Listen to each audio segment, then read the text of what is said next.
আপনারা আবার উকি মারছেন, প্লিজ কাম। এই ছেলেগুলো দেব ঘুষি কষায়, বুকে ব্যাস পরে মনে করছে আমি হিরো হয়ে গেছি। মুন্ডু হয়েছো তুমি, হিরো। ওরকম হাজার হিরো আমি দেখেছি। আমি অনুরোধ করছি, কড়া ভাষায় নয়। আমি কি ভুল বলছি?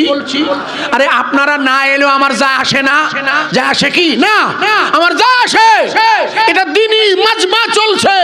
এই দ্বীনি দাওয়াতের দ্বারা যদি একটা লোক হেদায়েত হয়, যদি আমার ডেভিডকে আমি দ্বীনি তাবলীগের দাওয়াত দিচ্ছি, যদি আল্লাহকে হেদায়েত করে, হতে পারে না, পারে না? হাজার হাজার হচ্ছে মানে দ্বীনি দাওয়াতের কাজ চলছে। ইমানের কালেমার দাওয়াত। অসংখ্য ডেভিড ইমানের কালেমার কাছে আসছে না, আসে না, আসে। আমি নাম বলছি পরপর। আগে যেটা বলছিলাম ভালো করে শুনে নিন। এই আপনাদের কাছে পায়ে ধরে বলেছি, কিন্তু আপনারা হয় চলে যান আর নাই বসে যান। ঠিক বললাম না ভুল বললাম? একটু কড়া ভাবে একটু নাড়া দেবো। এই ভাই, আমারও রাগ করবেন, এখানে বসতে গেলে প্যান্টে পেশাব লাগা থাকলেও চলবে। প্যান্টে যদি পেশাব লেগে থাকে আমি মশলা দিয়ে দিচ্ছি, কারণ নামাজ পড়ছেন না তো। কিন্তু না, ওই প্যান্টে পেশাব লেগে থাকলেও নামাজ পড়বেন, ওই অজুহাত চলবে না। কি করবেন? ওই মসজিদে, যেখানে নামাজের মসজিদ, ওখানে দেখবেন টয়লেট আছে। টয়লেট আছে না নেই? আরে হ্যাঁ না বলেন? বাংলায় বলে পায়খানা ঘর। খোকা, ওই যে ওই হাতে মাখতে হবে স্যানিটাইজ। ছোটবেলায় মেখেছিলি না মাটি? আরে ছোটবেলা তো গুম পায়খানা করে হাত দে এগিয়ে সুস্তা। এখন তারই নাম দিয়েছে স্যানিটাইজ। পাগলা। তো ওই বাথরুমে ঢুকে জাঙ্গিয়াটা খুলে ফেলবে। যিনি জাঙ্গিয়া পরে আছেন প্যান্ট, ওই অজুহাতে নামাজ পড়বে না বলে আমাদের শোনায়। বলে পেশাব লেগে গেছে। লেগে যা তোমার কি? বলে কি করে কারবার করবো আমি শিখিয়ে দিচ্ছি। ওই বাথরুমে ঢুকে, আর এই খোকাই এই জিন্সের প্যান্ট পরবে না, বাড়ি গিয়ে খুলে ফেলো, আর পরো না। এ মাল খুব খারাপ। জিন্সের প্যান্ট আর ভেতরে জাঙে না, বসা না খোকা। এর বড় খারাপ হচ্ছে এটা গরম হয়। ও নিজ নিজে এখানে হাত দিয়ে দেখো, এখানে আমাদের মাল করি তো সবাই এই জায়গায় হাত দেয়া। আমাদের মাল করি কোথায় পাগলা? মদ্দা লোকের মাল করি এই পিছনে ইকেনে আর ইকেনে। আর মেয়েদের এই জায়গায় এই ইরির বলে ডিম্বকোষ, আর ইরির বলে শুক্রকীট। মুন্ডু জানেন না পাগলা? এই শুক্রকীট মারা গেলি, পোকা মরি গেলি বাচ্চা হয় না খোকা। আর ওই জিন্সের টাইট প্যান্ট আর জাঙ্গিয়া পড়লি ডেভিড, এখানে হাওয়া যায় না। হ্যাঁ, হাসছেন কেন? প্র্যাকটিক্যাল বলছে তো, বিজ্ঞানীরা বলছে। আল্লাহ, পুরুষ 50% পুরুষ এখন বন্ধা, সেক্স আছে, কিন্তু শুক্রকীট মরা, পোকা, বাচ্চা হবে না। মেয়েরা সাইকেল চালায়, দিদিমণি সাইকেল দিয়েছে, ও এক সব্বনিকে শালা। ওই মেয়েদের সাইকেলের সিট হচ্ছে শক্ত, আর এই জায়গায় যে ডিম্বকোষের ফল, ওটা হচ্ছে নরম পাগলা। ঘর্ষণ লেগে ক্ষতি হয় পাগলা। আমার রাগ করিস না শোনা, এসে গেলে বলে ফেললাম। এই তাই জাঙ্গিয়া খুলিয়ে ধুইয়ে, এই জায়গা ধুইয়ে ওই প্যান্ট পরে নামাজ পড়বে। যা, আমি তোর মশলা বলে দিলাম, নামাজ হবে। আবার নামাজ সেরিয়ে ওই বাথরুমে ঢুকে আবার জাঙ্গিয়া পরে বাইরে বেরোবা খোকা। তুমি বলবে চালাকি করে নামাজ পড়বো না, প্রেশার লেগে দিয়েছে। আমি মশলা শিখিয়ে দিলাম, কথা বোঝা গেছে কি? তবে তবে তবে একটা জিনিস বলছি, সেটা হচ্ছে আমাদের শরিয়াতের সুন্নত হলো সেরা লুঙ্গি পরা। কি লুঙ্গি? সেরা। আপনাকেও পরিছেন? আমি পরিনি, আমার খুব ঘুমির দোষ খারাপ। পুরি দেখবেন উঠি বসে রুই, চেরা লুঙ্গি মাথায় উঠি বসে রুইয়ে, সেই ভয়তো আমি সেরা লুঙ্গি পরিনি। আপনারা দেখতেছে আমার দলের সব দেখতে সেলাই করা পরি বসে রয়েছেন। তবে এটা এটা দোষ না, এটাও হবে। আল্লাহ তো জানে যে আমার পাগলা যা ঘুমায় কিছুই কি হবে তা ঠিক নেই, ও সেলাই করুক গে, বুঝলেন না? প্রিয় ভাই সব সরে যাই, ছোট্ট একদম দাঁড়াবি না। সবাই মিলে একবার নারা দিন তো, নারায়ে তাকবীর।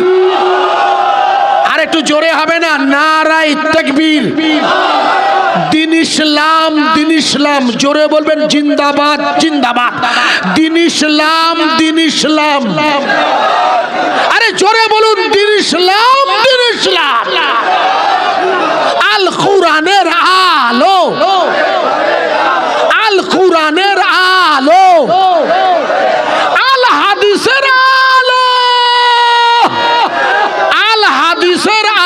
লো নারায়ে তাকবীর। জমিনের মালিককে, রুজি রোজগারের মালিককে এখানে বসিয়ে রেখেছে কে? তাবারুক খাবে কে? তাবারুক খাবে আল্লাহ, তাবারুক খাবে আল্লাহ। আপনাদের দোষ না, আমি ইচ্ছা করে করেছি, একদম ইচ্ছা করে। আমি দেখি টানে টানে কি বলে, দেখলাম আপনারা বলেছেন তাবারুক খাবে আল্লাহ, খারাপ বলেনি। এই খোকা মাথা নাড়ছিস কেন বাদামওয়ালা? তাবারুক আল্লাহ খাওয়ায়, আল্লাহ যদি না খাওয়ায় তা খাবো কি করি? আল্লাহ যদি এখনো 1 ঘন্টা কি 1.5 ঘন্টা যেটুকু সময় আমার দেওয়া আছে, কথা দেওয়া, তো আমি যদি সেইটুকু সময় না বাঁচি, এই জন্য খাওয়াবে আল্লাহ, ওটা দোষ হয়নি বাবা। প্রিয় বন্ধুরা, হঠাৎ কাকার মাথায় কি ঢুকলো বাবা ডেভিড? কি ঢুকলো শোনো, আগে বুঝিয়ে নিন। জায়গাটার নাম লিখুন, জায়গাটার নাম হচ্ছে হরিয়ানা। কি আনা? ওখানকার মুখ্যমন্ত্রীর নাম হলো মনোহরলাল খাট্টার। কি নাম? মুখস্থ মনোহরলাল খাট্টার। আমাদের যেমন মমতা ব্যানার্জি, ওখানে ওরকম মনোহরলাল খাট্টার ওখানকার বর্তমান মুখ্যমন্ত্রী। জায়গাটার নাম হরিয়ানা, এলাকাটার নাম গুরগাঁও। কি গাঁও? গুরগাঁও। যেমন আমাদের কলকাতা সল্টলেক সেক্টর 5, ওখানে আইটি দপ্তর আছে। আইটি মানে তথ্য প্রযুক্তির। ওই দপ্তরে যারা চাকরি করে ওদেরকে ওই সেক্টরে কোনো মসজিদ নাই, তাই ওরা প্রত্যেক জুমা ওই আইটি সেক্টরের বাইরে অর্থাৎ এরিয়ার মধ্যে ফাঁকা জায়গায় গিয়ে ওই চাকরিরত যুবকেরা আল্লাহর জন্য জুমার নামাজে দাঁড়ায়। যখন ওরা জুমার নামাজ পড়ছে, দীর্ঘদিন ধরে চলছে, কিন্তু যখন ওরা ফাঁকা জায়গায় জুমার নামাজ পড়ছে, সেই সময় মনে করে দেখুন একদল পুলিশ, একদল কর সেবক এসে বললে এখানে জুমার নামাজ হবে না, খোলা জায়গায় ফাঁকা জায়গায় আপনাদের নামাজ পড়তে দেব না। যেহেতু পুলিশ যদি লাঠি চার্জ করে, ন্যাচারাল আপনি পুলিশের সাথে সংঘর্ষে যাবেন না, এটাই সিস্টেম। এরা চাকরিজীবী, এরা নামাজ বন্ধ রেখে নিজের সেক্টরে আসছেন। হঠাৎ একজন ভদ্রলোক এসে হাজির, পুলিশের সামনে দাঁড়িয়ে বলে, দাঁড়ান স্যার, লাঠি চার্জ করবেন না। শোনো না, এই এলাকায় বিএসএফ মাঝে মাঝে লাঠি চার্জ করে, কারণ না কারণে করে না ভাই, করে, ওরা করে, একটু মারলে সুবিধা হয়, মনে করে মারলি চাচা, মারলে ঝেড়ে দিয়ে বসে থাকলো। যদি বলে মারলি কেন, বলে গলতি হো গিয়া, শালা মেরিয়ে নিয়ে বলছে গলতি হো গিয়া। কি ফেরা দেখো, মেরিয়েছে রাত 2 বাজে, আমার গাড়ি চেক করছে বিএসএ, বলে ভাই কুছ নেই মিলেগা, বলে স্যার মাফ কর দেনা গলতি হো গিয়া। বলে শালা 8 ঘন্টা দাঁড় করিয়ে কি গলতি হো গিয়া, কিছু করণে হাতে মাল রয়েছে না, বুঝতে পারেননি, ওই ভয়েতে। আমাদের বর্ডার এলাকায় বাড়ি তো, আমার ইট ইন্ডিয়াটা তো আর বাংলাদেশ তো দূরে না খোকা, খুব দূর না। এখন বন্ধু যে জায়গায় রাখছিলাম, ডেভিডের ধরে মারছে বিএসএফ। আমি রাস্তা দিয়ে যাচ্ছি, আমার চেনা ডেভিড, ওর পকেটে পুলিশ বলছে, ওর বিএসএফ বলছে ওর পকেটে সোনা রয়েছে। ডেভিড বলছে বিশ্বাস করো কিচ্ছু নেই, আর সত্যি নেই, ওর চেহারা দেখি ধরিয়েছে। আমি দেখতে ডেভিড তো আমার চেনা, শোনো ভাই, আমি গিয়ে প্রতিবাদ করব না, মিনিমাম প্রতিবাদ, যে স্যার ওকে ধরছেন কেন, মারছেন কেন। মনে করে দেখুন ভদ্রলোক পুলিশের সামনে এসে বললে, স্যার আপনি এদের নামাজ পড়তে দেবেন না। বলে না, এখানে খোলা জায়গায়, এখানে এদের নামাজ হবে না। বলে কেন নামাজ হবে না? বলে মুসলমানদের মসজিদেই নামাজ হয়, এদের মসজিদ নেই, এখানে মসজিদ করা নিষেধ, সরকারি জায়গা, তাই এখানে এদের নামাজ পড়তে দেব না। ওই সময় ওই ভদ্রলোক বললেন, স্যার আমার নাম শুনে নিন, আমার নাম হলো শ্রী শ্রী রাকেশ যাদব। আমি হিন্দু লোক, হরিয়ানায় এই সেক্টর আইটি সেক্টরে আমার একটা বড় দোতলা জায়গা আছে, বাড়ি আছে। আমি ওই দোতলা একতলাটা মুসলমানদের নামাজের জন্য দিয়ে দিলাম।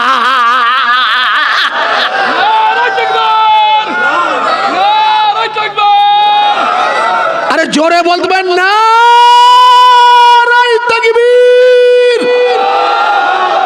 আল্লাহর নামাজ চলবে না, বন্ধ হবে। আরে চিল্লে বল। ওরা মসজিদে বাবরি নিয়েছে বটে, কিন্তু ওটা মসজিদ জেনেই নিয়েছে সুপ্রিম কোর্ট। সুপ্রিম কোর্ট জানে ওটা মসজিদ, ওটা মন্দির নয়। তবে মানুষে জনম রামা ওং নমস্তাশায় নামা নামা, রামের জন্ম বাল্মীকি মুনির মনে, মসজিদে বাবরির ভিতের তলায় নয়। এটা বিচারপতি রঞ্জন গগৈ জেনে শুধু বিশ্বাসের উপর ভিত্তি করে বাবরি মসজিদের রায় দিয়ে দিয়েছে ওটা মসজিদ। কারণ মুসলমানরা কোন ধর্মস্থান ভেঙে মসজিদ বানায় না। হিন্দুর মন্দির ভেঙে মসজিদ করলে মুসলমানের নামাজ হবে না। কোন মুসলমানের মন্দিরের দিকে চোখ তুলে তাকায় না, ভাঙা তো দূরে থাক। ওরা করবে ওদের দিন, আমি করব আমার মালিকের। ইলাহা লা ইলাহা ইল্লাল্লাহ, নেই কোনো মাওলা, আছে শুধু। আরে জোরে বলুন, আর একটু জোরে বলতে পারেন না? মনে করে দেখুন, মেয়েটার নাম মুস্কান। কি নাম? মুস্কান। মুস্কান ব্যাঙ্গালোর কর্ণাটকের কলেজে পড়ে। স্কুটি করে আমার বোনটা কলেজে ঢুকছে। স্কুটি বোঝেন না? আর মাথায় হচ্ছে হিজাব, মুখে হলো নিকাব। না না, মাথায় বোরখা নয় আব্বা, মাথাটাকে বলে হিজাব, চুল ঢাকা।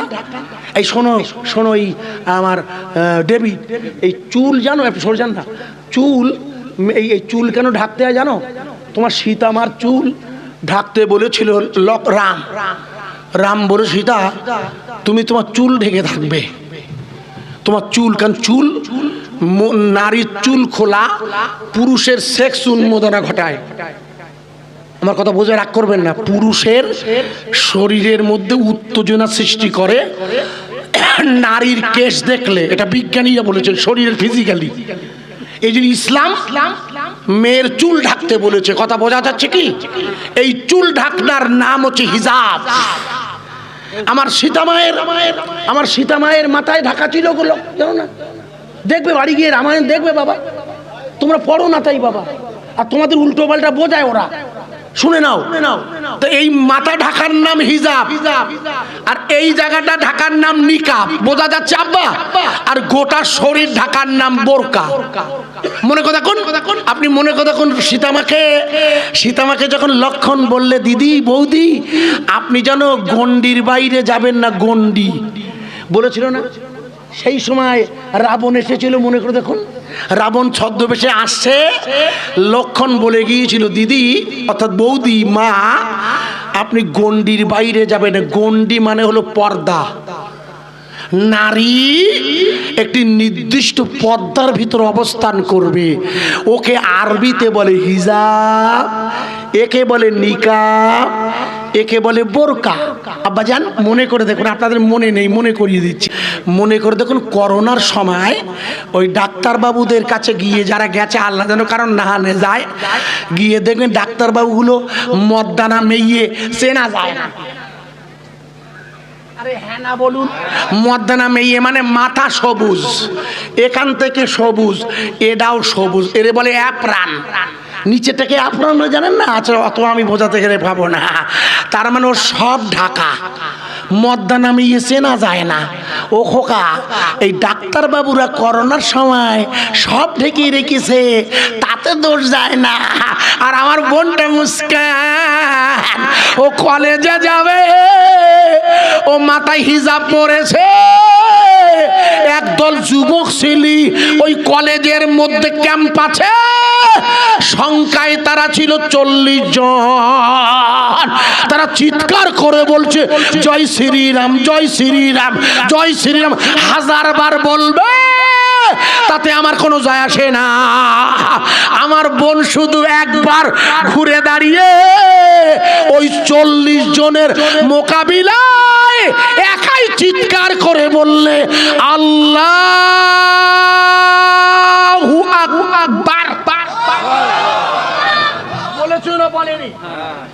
জোরে বলুন। কবার বলেছিল? যখনই ওরা আঘাত করেছে তখনই ও বলেছে আল্লাহু আকবার। ওরা ছিল কতজন আর এ কজন? ওরা হলো 40। 40:1, মানে 40-এ 1। একটি মেয়ে, ও কিন্তু নারায়ে তাকবীর দেয়নি আব্বা, কারণ নারায়ে তাকবীর দিতে গেলে লোক লাগে, আর আল্লাহু আকবার আওয়াজ নাম শুনে দেওয়া ওয়াজিব। ও একা একা, তাই যখন মসজিদে আজান হয় উত্তর দেওয়া ওয়াজিব হয়ে যায়। বোঝা যাচ্ছে আব্বা? ভালো করে ওয়াজ বুঝতে শিখতে হবে, না তো মুশকিলে পড়ে যাব। কারণ আপনাদের এই ধরনের বক্তৃতা শোনা অভ্যাস কম, আমি চেষ্টা করছি আপনাদের মাথায় ঢোকানোর জন্যে। আমার একটা মাত্র বোন মুস্কান যদি 40টা ছেলের মোকাবেলায়, যেহেতু ওরা বারবার জয় শ্রীরাম বলছে, কোনো আপত্তি নেই আমাদের। ওই তো হরে কৃষ্ণ হরে রাম চলছে, নবাত কাটে, নিত্যানন্দ কাটি, বিল বালতি হবে, হোক না। কারণ এই ফাল্গুনী তিথিতে শ্রী চৈতন্যের জন্ম, তাতে তো আমার আপত্তি নেই। কিন্তু আমরা আওয়াজ দেব কার নামে? আরে চিল্লে বলুন। আমার বোনটি বলে আল্লাহু আকবার। এই আওয়াজ চলবে না, বন্ধ হবে। আরে চিল্লে বলুন। মিস্টার রাকেশ যাদব বললে পুলিশকে, স্যার আপনি যদি অনুমতি দেন আমার ওই বাড়িটা মুসলমানদের আল্লাহু আকবারের নামাজের জায়গা দেব। মনে করে দেখুন, রাকেশ যাদব জায়গা দিলে নামাজ হবে আল্লাহ। আর হরিয়ানার মুখ্যমন্ত্রী মনোহরলাল খাট্টারের সরকার বিগত কিছুদিন আগে যে রাজ্যে মুসলমানদের ফাঁকা জায়গায় নামাজ পড়তে দিতে চায় না, সেই রাজ্যের মুখ্যমন্ত্রী ঘোষণা করেছে আমার রাজ্যের ইমাম আর মুয়াজ্জিনের ভাতা হবে 14 থেকে 16,000। নারাই তুমি দিয়েছে। এই কথা ঠিক বলছি না ভুল বলছি? কত হাজার? 14,000। আর আমার গায়ে ইমামে 2,500 টাকা ওয়াকফ বোর্ড দেয়। আর পার্টির লোকগুলো বলে তোমার গাকে কম দিছি। দিদিমণি কি তোমার কে কম দেখেছে? মুন্ডু দেখি 2012 সালে এ দিদিমণি ঘোষণা করেছিল বটে, ওটা তো আমাদের টাকা খোকা। এই যে আমাদের মসজিদ না, একে বলা হয় ওয়াকফ। শিখে নেন, একে বলে ওয়াকফ। ওয়াকফ লিল্লাহ। এটা কার ঘর? আরে জোরে বলুন, এটা কার নামে লিল্লাহ করা? আর আপনাদের মন্দিরে বলে দেবোত্তর। লিখে নেন, আপনাদের মন্দিরকে বলে দেবোত্তর, মানে দেবতার উপরে অর্পণ করা হয় যে সম্পদ। যেমন অনেকে দেখবেন কালী ঠাকুরের জিভ করে দিয়েছে সোনার, কালী ঠাকুরের মাথায় মুকুট দিয়েছে 2 কোটি টাকার। একে বলা হয় কি? একে বলে দেবোত্তর সম্পত্তি। বুঝতে দেবেন? ওই দেবোত্তর সম্পত্তির আয় থেকে পুরোহিতদের বেতন দেওয়া হয়। আমাদের পশ্চিমবঙ্গের ওয়াকফ বোর্ড আমাদের টাকা ইমাম মুয়াজ্জিন 2,500 টাকা দেয়, ওরে দেয় 1,000 আর এটার দেয় 2,500। তাই আবার মাঝে মাঝে ডাকে আপনারা রিনিউ করুন, রিনিউ। বেঁচে আছেন না মরে গেছেন, কি ফেরা? 3 ওয়াক্ত নামাজ সময় পায় না মসজিদ ইমাম সাহেব বলে একটুখানি নামাজ ম্যানেজ করে নিও, পঞ্চায়েত যেতে হবে। পঞ্চায়েতের প্রধান বলছে এত ব্যস্ত হবেন না হুজুর, আমার সময় নেই এখন, কাল আসবেন। কথা ঠিক বলছি না ভুল বলছি? শালা আমার টাকা আমি নেব, আবার বলছে লিভ সার্টিফিকেট আর লিভ সার্টিফিকেট। ও শোকা, ভুল বুঝবেন না। অথচ হরিয়ানার মুখ্যমন্ত্রীর গভর্নমেন্ট টেক আপ করেছে 16,000, আর প্রত্যেক বছরে 5% ডিএ। ডিএ মানে যে টাকা পাচ্ছে ওর উপরে মাইনে বাড়বে। আমার কথা বোঝা যাচ্ছে খোকা? ও খোকা, বুঝতে পারছো না খোকা? আপনাদের বোঝানোর জন্য রাখছি। মনে করে দেখুন, পৃথিবীর জমিনে একটা মারাত্মক ভূমিকম্প হয়েছে, মারাত্মক। ওই ভূমিকম্পটা হচ্ছে তুরস্ক আর সিরিয়ায়। দেখবেন বহু আলেম উলামা, আমি গতকালও ধরেছি, বহু আলেম উলামা এটাকে বলছে যে এটা হচ্ছে আল্লাহর গজব হয়েছে তুরস্কের উপরে। বলছে না আলেমেরা? অধিকাংশ আলেম। আপনারা কি একমত? এটা আপনারা একমত? একমত? এটা আল্লাহর গজব, আল্লাহর গজব। আপনারা কিছুই বোঝেন না, মৌলী সাহেব বলি দিলে তাই। হ্যাঁ, এটা আল্লাহর গজব না, এটা আল্লাহ তার মোমেনের পরীক্ষা নেয় মাঝে মাঝে। আপনি বুঝেন না কেন? আপনারা বোঝেন না কেন? যে দেশে ভূমিকম্প হয়েছে, দেশটার প্রেসিডেন্ট কোরআনের হাফেজ, নাম তার মিস্টার এরদোগান। পৃথিবীর জমিনে একটাই দেশ এই মুহূর্তে জো বাইডেন আমেরিকার প্রেসিডেন্টের চোখের উপরে চোখ দিয়ে কথা বলতে পারে। সঙ্গে আছে ইরান। ভুল বুঝবে না, ভালো করে ওয়াজ বুঝবেন। যে তুরস্কে ভূমিকম্প হয়েছে, মনে করে দেখুন, ওই ভূমিকম্প হয়েছিল 6 ফেব্রুয়ারি, আর 3রা ফেব্রুয়ারি তুরস্কের ডেনমার্ক আর সুইডেনের দূতাবাসে বিরোধী দলের রাজনৈতিক নেতারা আল্লাহর কোরআন জ্বালাতে গিয়েছিল। মনে নেই খোকা? কিছু মন থাকে না, ওয়াজ শুনতে এসছে সেটা। ওটা আল্লাহর গজব? নো।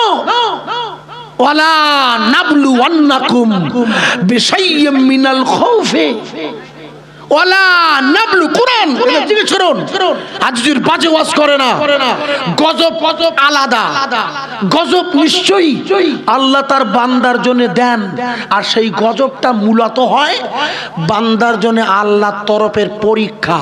কারণ আল্লাহ যদি বাস্তবিক গজব দিয়ে চায় তাহলে সব শেষ করে দিতে পারে। এটা ঠিক না বেঠিক? ক্ষমতা আছে না নেই? কিন্তু আল্লাহ কি গোটা তুরস্কটা শেষ করে দিয়েছে? চিল্লে বলুন, আরো জোরে বলুন। আমি দেখিয়ে দিচ্ছি পরীক্ষা কাকে বলে, দেখে নেন। মনে করে দেখুন। আচ্ছা, আমার ওয়াজ বোঝা যাচ্ছে কি? আগে বুঝতে হবে, নাহলে পরে গেলে গেজাগেজি করবেন। কারণ আমি তো আপনাদের মতের বিরুদ্ধে যাচ্ছি, আমার তো মতের বিরোধী ওয়াজ। ভালো করে বুঝবেন। আপনারা মনে করে দেখুন, এই তুরস্কের ভূমিকম্পের সাথে সাথে ভারতবর্ষের মোদিজি আর তার দল এখান থেকে প্রথম 4টে প্লেন করে 4টি প্লেন দিয়ে কোটি কোটি টাকার চিকিৎসা, খাবার, 2টো কুকুর, তার নাম রোমিও জুলিয়েট, এবং অসংখ্য লোকজন পাঠিয়ে তেরান পাঠানোর সময় বলেছিল এটা হচ্ছে দোস্ত অপারেশন। কি অপারেশন? দোস্ত কাকে বলে? দোস্তের সহজ বাংলায় বলে বন্ধুত্ব। ছোটবেলা এ পাড়ার আজিজুর আর ওই পাড়ার রহমানের বন্ধুত্বকে বলা হয় দোস্ত। ভালো করে শুনবেন। দেশটা হচ্ছে তুরস্ক, সিরিয়া, আর সেই দেশে আমাদের প্রধানমন্ত্রী তেরান পাঠাচ্ছেন। তেরানের নাম দিয়েছে দোস্ত অপারেশন। ভালো করে ওয়াজ বুঝবেন, তা না হলে মুশকিল।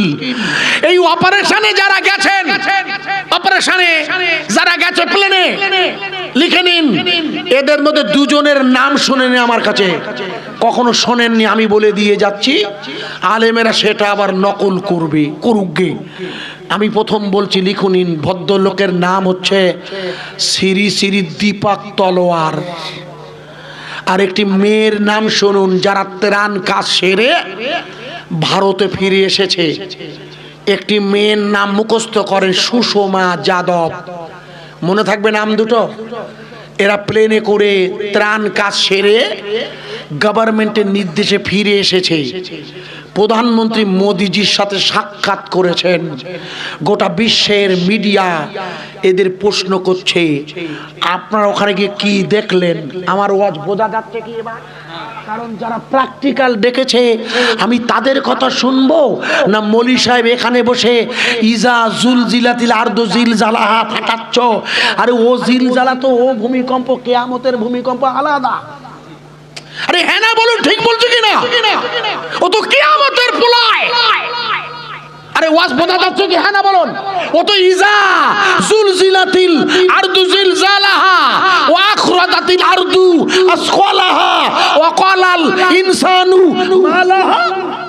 আমি হাফেজ নই, কোরআন খুলে দেখবেন। ওরা তখন জিজ্ঞেস করবে একে অপরের, এটা কি হচ্ছে? ওটা তো গোটা পৃথিবীব্যাপী প্রলয়ঙ্কর, যার নাম কিয়ামত। আমার প্রিয় বন্ধুরা, তুরস্কের জমিনে যে দেশের প্রেসিডেন্ট কোরআনের হাফেজ, যে দেশের প্রেসিডেন্ট কোরআনের হাফেজ। আচ্ছা, আপনারা যখন রাতের বেলা ঘুমাতে যান, আপনারা যান, আমিও যাব যখন আল্লাহ নিয়ে যায় রাতে। যদিও রাত আমাদের হয় কম, কিন্তু যখনই হয় আমরা এই দোয়াটা পড়ি না, আল্লাহুম্মা বিসমিকা আমুতু ওয়া হাইয়া। এই দোয়াটা পড়েন না অন্য দোয়া পড়েন? আমার কথা বোঝা যাচ্ছে না? এই দোয়াটা পড়তে হয় না? আচ্ছা, যদি কারোর মুখস্থ না থাকে সে অন্তত শোয়ার সময় বলে আল্লাহ। এই আমার কথা বোঝো না? সে নামাজ পড়ে না, নেশা করে, আবার ট্যাবলেট খাইয়ে মনে করেন, কিন্তু শোয়ার সময় যদি তার জ্ঞান থাকে ও বলে আল্লাহ। আমরা আরবিতে বলি আল্লাহুম্মা বিসমিকা, ওগো আল্লাহ আমি ঘুমিয়ে যাচ্ছি আপনার নামে, কারণ আমার এই ঘুম হচ্ছে মৃত্যু। আমুতু, আর যদি আপনি বাঁচান ওটা আপনার হাতে। জোরে বলুন। তাহলে জীবন কার হাতে? মৃত্যু কার হাতে? আপনার উত্তর দিন। এই মারাত্মক ভূকম্পনের হাজার হাজার মানুষ ক্ষতিগ্রস্ত হলেও ওর মধ্য থেকে অসংখ্য প্রাণ ফিরে এসেছে না আসেনি? চিল্লে বলুন। তয়েফের মানুষেরা রসুলকে যখন প্রস্তাব দিলে, ফেরেশতা এ মুহাম্মাদুন নবী আপনি হুকুম দিলে গোটা তয়েফটা দুই দিকের পাথর দিয়ে পিষে দেওয়া, গোটা তয়েফ চূর্ণ বিচূর্ণ হয়ে মাটিতে মিশে যাবে। আল্লাহ রসুল বলেছিল, ওগো তয়েফবাসী, হে আমার ফেরেশতারা, আপনারা যদি দুই দিক দিয়ে পাথর দিয়ে শহরটাকে ধ্বংস করে দেন, আমি আল্লাহ কার কাছে দিনের দাওয়াত দেব? রাসূল শিখিয়েছে না? আরে হ্যাঁ না বলুন। ওয়াজ বুঝবেন ভালো করে। আল্লাহ রাসূল একটুখানি বললেই নবী গেলেন তয়েফে, পাথর মারে কাফেরে, এ রক্তের ধারায় পা দুখানি রাঙা হয়ে যায়। আঘাত সয়েও নবী আমার আল্লাহর কাছে কয়, মাফ করে দাও, মাফ করে দাও ও গো আল্লাহ, অবুঝেরা চেনে না আমায়। জোরে বলা যাবে না সুবহানাল্লাহ। আবার রাসূল বললেন, না না না না না, গোটা তয়েফবাসীকে ধ্বংস করা যাবে না। আমি দিনের দাওয়াত দেব কোথায়? আমার আল্লাহ তুরস্কের জমিনে মারাত্মক ভূমিকম্প দিয়েছে বটে। প্র্যাকটিক্যাল যারা কাজে গেছিল ভারতীয়দের, প্রথম ভারতীয়রা যায় তাদের দুটো লোকের নাম বলেছি, মুখস্থ করে নিন। মাননীয় দীপক তলোয়ার, উনি এই ত্রাণ টিমের একজন সদস্য। উনি প্রধানমন্ত্রী বলছেন, প্রধানমন্ত্রীকে বলছেন, স্যার আমাকে যে এলাকায় পাঠানো হয়েছে ওটা হলো তুর্কিস্তানের বর্ডার। যেহেতু ওটা তুর্কি, ওখানকার ভাষা আমি জানি না, শুধু দোভাষী ছাড়া আমার কথা বলা বা আমাদের ভাষা কেউ বোঝে না। কিন্তু যে এলাকায় গিয়েছি স্যার, আমরা যখন আমাদের মেশিন দিয়ে, এবং আমাদের সাথে দুটো কুকুর ছিল, রোমিও অ্যান্ড জুলিয়েট। এই কুকুরের কাজ কি ভাই? ভারতীয় এই দুটো কুকুরের কাজ হলো মাটির তলায় উপর থেকে নিঃশ্বাস চালিয়ে বেঁচে আছে না মরে গেছে এর সন্ধান দেওয়া। একটু জোরে বলা যাবে না? কুকুর কুকুর এই বলুন তো, সব প্রাণী নিঃশ্বাস নেয় নাক দিয়ে, আর কুকুর কেন জিভ দিয়ে নেয়? কেউ বলতে পারেন? এই উত্তর আল্লাহ দিয়ে দিয়েছেন, লম্বা কাহিনী বলতে পারবো না। কুকুর অক্সিজেন নেয় তার জিভ দিয়ে। কুরআন শরীফ, আপনি হাফেজ? কুরআন শরীফে ফেরাউনের ওই নীল নদে ডুবে যাবার পর মুসা আলাইহিস সালাম যখন লড়াই করছিল, একদল লোক মুসা নবীর পক্ষের এক আলেম, নাম তার বালাম, মনে করে দেখুন, বালামের কাছে গিয়ে মুসা নবীর বিরুদ্ধে দোয়া করতে বলেছিল। মনে আছে হুজুর? তাফসীর পড়ে দেখবেন, কোরআনে দেখবেন আল্লাহ পাক ওই ভদ্রলোককে ওলি বানিয়েছিল, আল্লাহর বন্ধু।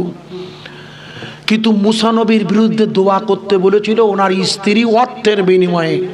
কোরআন খুলে দেখবেন, প্রচুর অর্থের বিনিময়ে যখন দোয়া করতে বলেছে, আল্লাহ পাকের দরবারে বালামের দোয়া কবুল হয়নি, ওর জিভটা বাইরে বেরিয়ে এসেছিল। কোরআন খুলে দেখবেন, কুকুরের জিভ বাইরে বার হয়ে ও অক্সিজেন নেয়, আর ওই অক্সিজেনের প্রক্রিয়ায় এখানে কিছু আছে কি না ও বলে দিতে পারে ঘ্রাণের দ্বারা। এ ক্ষমতাটা ওকে দিয়েছে কে? আরে চিল্লে বলুন, আমার আল্লাহর দান, এটা বোঝার চেষ্টা করুন। আমাদের ভারত থেকে দুটো কুকুর গেছে, রোমিও অ্যান্ড জুলিয়েট। ওই কুকুর শুকে শুকে বিজ্ঞানীদের বলছে এখানে লোক আছে। কথা বোঝা যাচ্ছে কি? তাহলে এত বড় বাড়ি ভেঙে গেছে, কোথায় কে আছে বুঝবো কি করে? মাননীয় দীপক তলোয়ার বলছেন, আমরা যখন কেরেন দিয়ে ওই 14 তলা বাড়ির চাই সরালাম, চাই, আমাদের রোমিও বলে দিয়েছিল এর মধ্যে মানুষ জীবিত। আমরা তাই আস্তে আস্তে যেই চাইটা সরালাম, ওই চাইয়ের ছড়ানোর সাথে সাথে একজন লোক বাইরে বেরিয়ে এলো। তার মানে ওই লোকটা এখনো বেঁচে আছে। জোরে বলা যাবে না, আরো জোরে। ভাইয়েরা আমার, ভাইয়েরা, ওই লোকটা বেঁচে আছে। ভদ্রলোক দীপক তলোয়ার বলছে, আরে লোকটা বেঁচে আছে, সুন্দর চেহারা। লোকটাকে তাড়াতাড়ি ধরে ওকে সাহায্য করতে চাইলাম, কিন্তু ও আমাদের কোনো সাহায্য না নিয়ে ও বেরিয়ে গেল। ঠান্ডা হন, ও বেরিয়ে গেল, লোকটা বেরিয়ে গেল। আমরা অবাক হয়ে দেখলাম লোকটা তার পরিবারের অন্যান্য লোকজনের কাছে গিয়ে দাঁড়ালে, আমি এবং আমাদের লোকজন আমাদের নিজে নিজে কাজে ব্যস্ত। হঠাৎ দেখি সেই লোকটা আবার ফিরে এসছে। সেই লোকটি, ভাইয়ের আমার, যে জায়গায় রাখছিলাম একটু মন দিয়ে শুনে নিন, রাত হয়ে যাচ্ছে। বলে ওই ভদ্রলোক যখন আমাদের কাছে আবার ফিরে এসেছে, দেখি ওই লোকটা হাতে একটা আপেল আর একটা টমেটো। আমি অবাক হয়ে লোকটির দিকে তাকিয়ে জিজ্ঞেস করছি, আপনি একটু আগেই এই পাই চাঙের তলা থেকে উঠে গেছেন আপনি? বলে হ্যাঁ ভাই। বলে আবার আপনি এসেছেন আমাদের কাছে হাতে আপেল আর টমেটো নিয়ে কেন ভাই? বলছে আপনারা হলেন আমাদের মেহমান, আপনি এসেছেন কোথা থেকে জানি না, আপনি যেখান থেকে আসুন আপনারা আমাদের অতিথি। আমি শুনলাম আমার পরিবারের লোকজন বললে আপনি নাকি নিরামিষী, আপনি কোনো আমিষ খান না, আপনি মাংস মাছ দূরে রাখেন, তাই আপনার জন্য এই তেরানে আমাদের পরিবারের সাহায্যের কারণে আমি আপনাকে আমার গত রাতে আনা আমার পরিবারের আপেল আর এই টমেটো, এটা হলো নিরামিষ খাবার, তাই আপনাকে দেওয়ার জন্য আমি আবার আপনার কাছে এসেছি। জোরে বলুন, আরো জোরে। প্রধানমন্ত্রীকে বলছেন স্যার, আমি এবার লোকটার নাম জিজ্ঞেস করলাম। বলে আপনার নাম কি? ভাই তো হচ্ছে আমার নাম হচ্ছে আহমদ। কি নাম? জোরে বলুন। এটা কার নাম? আমার রসুলের নাম না, আমার হুজুরের নাম আহমদ। আহমদ মানে হলো প্রশংসিত, আর মোহাম্মদ মানে হলো চরম প্রশংসিত। মুখস্থ রাখেন, আল্লাহ তাবারাক তাআলার রাসূলের নাম ছিল আহমদ। ওয়াইজ ক্বালা ঈসা ইবনে মারইয়াম, মরিয়ামের বাটা ঈসা বলেছিলেন যিনি আমার নবীর উম্মত হবেন। মুসা নবীও দাবি করেছিল, আল্লাহ আপনি আমাকে শেষ জমানা নবীর উম্মত বানাবেন। ঈসা রুহুল্লাহর দাবি আল্লাহ মেনে নিয়েছিল, মুসা নবীর দাবি মানেনি। তাই মুসা নবী নয়, ঈসা নবী পৃথিবীতে আসবে তার ইনজিল নিয়ে নয়, তাই পৃথিবীতে আসবে কোরআনের শরিয়ার সুন্নাহ নিয়ে। কথা বোঝা যাচ্ছে কি ভাই? ঈসা রুহুল্লাহ আসবেন, কিন্তু সেটা আমার নবীর উম্মত হয়ে। লক্ষ্য করে বুঝুন, এই ঈসা রুহুল্লাহ আমার নবীর নাম কুরআনুল কারীমে সূরা সাফ 28 পারা আল্লাহ ওখানে বলেছেন ওয়াইজ ক্বালা, ওখানে বলা হয়েছে ঈসা ইবনে মরিয়াম, মরিয়ামের বেটা বললে আমার পরে একজন নবী আসবে, নাম হবে তার আহমদ। আমার নাম আহমদ, আমার নাম আহমদ। বলে আপনার নাম আহমদ? বলে এই চরম বিপর্যয়ের দিনে আপনি আমাদের জন্য খাবার এনেছেন, আশ্চর্য আপনারা। বলে এতে আশ্চর্য হচ্ছেন কেন? এ তো আমার রসুলের সুন্নাহ। ওই ভদ্রলোক জিজ্ঞেস করছে আপনার রসুলের সুন্নত মানে? বলে আমার রসুল হচ্ছেন মুহাম্মাদুর রাসূলুল্লাহ। এত ইসমিন্নান্তারে মেলেস আচার্যেন সামান্নিতাং। এটা হচ্ছে বিষ্ণু পুরাণ, লিখে নিন, ভবিষ্য পুরাণ। এত ইসমিন্নান্তারে মেলেস আচার্যেন সামান্নিতাং মুহাম্মদ ইতি খ্যাতাং শিষ্য শাখা সামান্নিতাং নিরীপশ্চৈব মহাদেবং মরুস্থল নিবাসিনাম। মরুভূমি মক্কা শহরে পৃথিবীর মাঝখান একজন রসুল জন্ম নেবে। গোটা পৃথিবীর সমস্ত মানুষের, গোটা বিশ্বের মানবতার শ্রেষ্ঠ দূত উনি জন্ম নেবেন মক্কাতুল মুকাররমা। ভালো করে মনে করে দেখুন, ওটাই হবে পৃথিবীর মাঝখান। আল্লাহর রাসূল সাল্লাল্লাহু আলাইহি ওয়াসাল্লাম জন্ম নিয়েছিল যেখানে, তার নাম কাবা। আর এই কাবা হলো বর্তমান বিজ্ঞানীদের ভাষায় পৃথিবীর মাঝখান, যেখানে রসুল জন্ম নিয়েছিল।